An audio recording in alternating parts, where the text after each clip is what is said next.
Thanks to Holly for organising it, as always. Good job, Holly. Thank you very much. Holly's our official Nazi timekeeper today, making sure that everybody gets... Thank you, Holly. Thank you. Making sure everybody gets a fair go to speak and that we get a fair go to listen to everybody. We are filming the session today, and hopefully we'll have at least the audio available on our website. So if you want to review what's happening or recommend other people to watch it, it should be available on the website as soon as our man from the Spinning Planet gets out. Thank you, Bryn, for that. Moving on to today's forum is really for commerce. We have some non-members here today, but we are already taking commerce questions today, so I will overrule you if I'm not about commerce and business.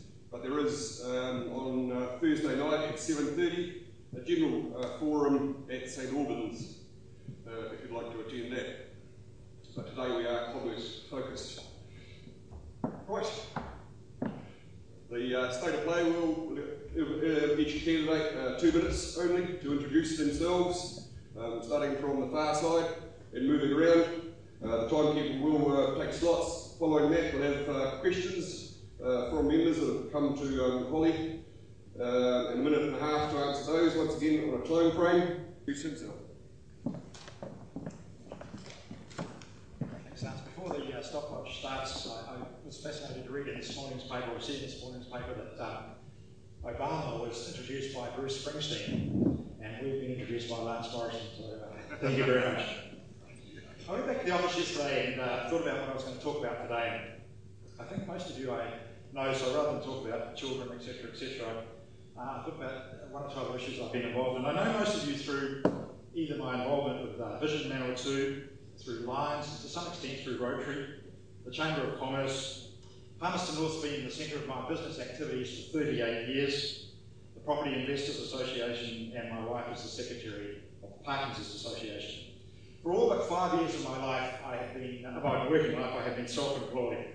I know and I understand the issues that face business today. I understand and know from experience what it's like to start a business. I understand and know what it's like to try and raise money in tight financial times. And I certainly know what it's like to wake every morning and wonder how I'm going to make $1 today. Life insurance is very much like that. I believe that to partner us through some rough waters that we've got ahead, we more than ever need a government that understands business. However, having said that, despite all the rough times ahead of us, I believe this country has got a great future. We're sitting right on the cutting edge of the world's growing and developing economies in India and China, and the two products they want in sustainable form are products that we can offer from New Zealand. Education, a good education, and they want protein.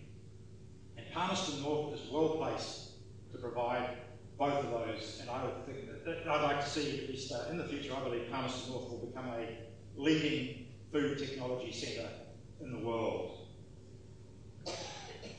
Lastly, I want to be part of a national government, or part of a government that doesn't tell you what sort of light bulbs you require, that doesn't tell you how much water you can have in your shower, or what you're going to put in your children's lunch boxes. Well, the latest I heard, my son emailed me the other day, whether we're going to be allowed to have Christmas crackers or not. I want to be part of a government that doesn't put roadblocks in the way of your business. And last of all, I want to be part of a government that installs in young Kiwis self-belief and self-confidence that if they work hard and educate themselves, they too can be part of the great future we have ahead of us. Thank you very much. Good morning, ladies and gentlemen. Thank you for your attendance here today. I am Kevin Dittner, the ACT candidate for Palmerston North. I attended Rossland Immediate and Freybeck High Schools here in Palmerston North.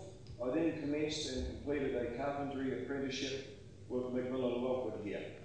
I also played rugby in Palmerston North for Palmerston North High School Old Boys, fielding and fielding Old Boys. And I am now a full-time self-employed builder. I have recently returned from a 10-year stint in Sydney, where I was involved in the construction industry as a foreman and project manager on high-profile buildings in Sydney CBD. Also a co-founder of the All Black Supporters Club in Sydney, and I still manage the club to this day. I returned to Palmerston North to spend some quality time with my mum in her golden years.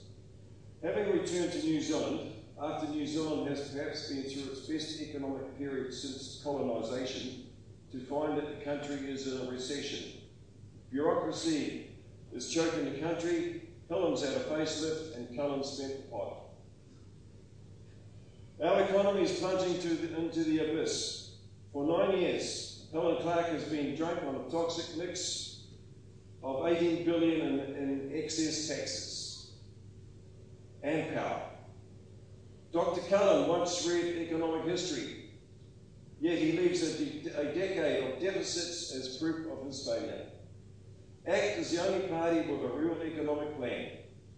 Have you seen our economic plan?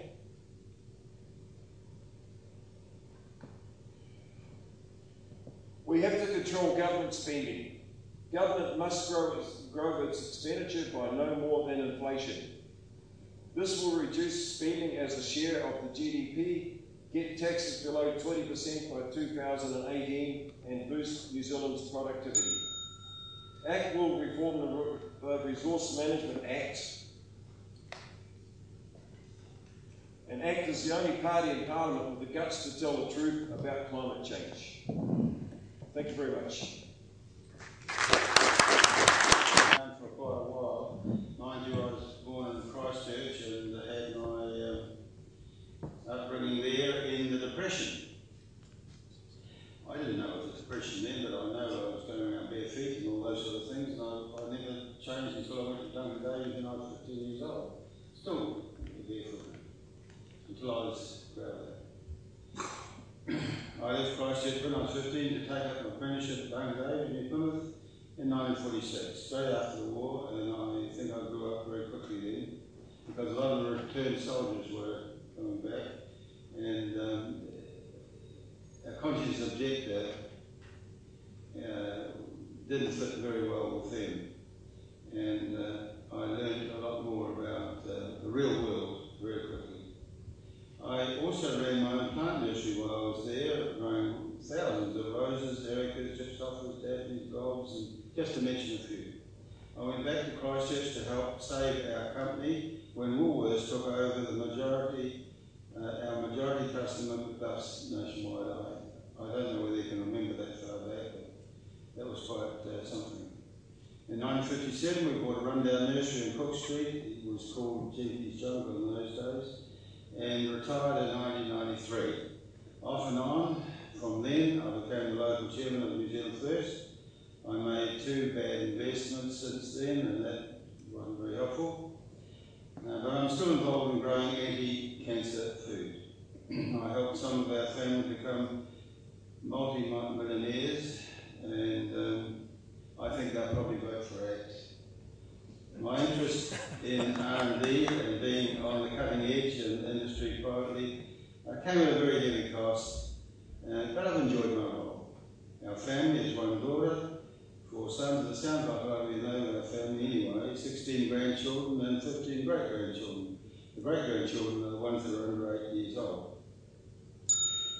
Oh, I haven't got prevented me, let alone anything else. I'm a Freemason, career band of Raja Yoga, a director of 2 companies, a local chair of New Zealand First, and if you want a man with some experience, look no further. Vote New Zealand First. And for this forum and for inviting us here to share what our parties can do. I'm standing for the Progressives. My name is Debbie Lucas. My background in business isn't huge. I've spent a lot of my life raising children, but I have worked in the commercial construction area, residential building, the rag trade and film industry. So I do have some idea of what running a business is like. I also was going to start my own business in the mid-90s, but there was no childcare facilities available, and I had to can that and I pursued an education to be more ready when my youngest child went to school to actually start a business. In doing that, I did a small business accounting course with the correspondence school. After getting 96% as my lowest grade, I thought, oh, what am I doing being a dressmaker when I can be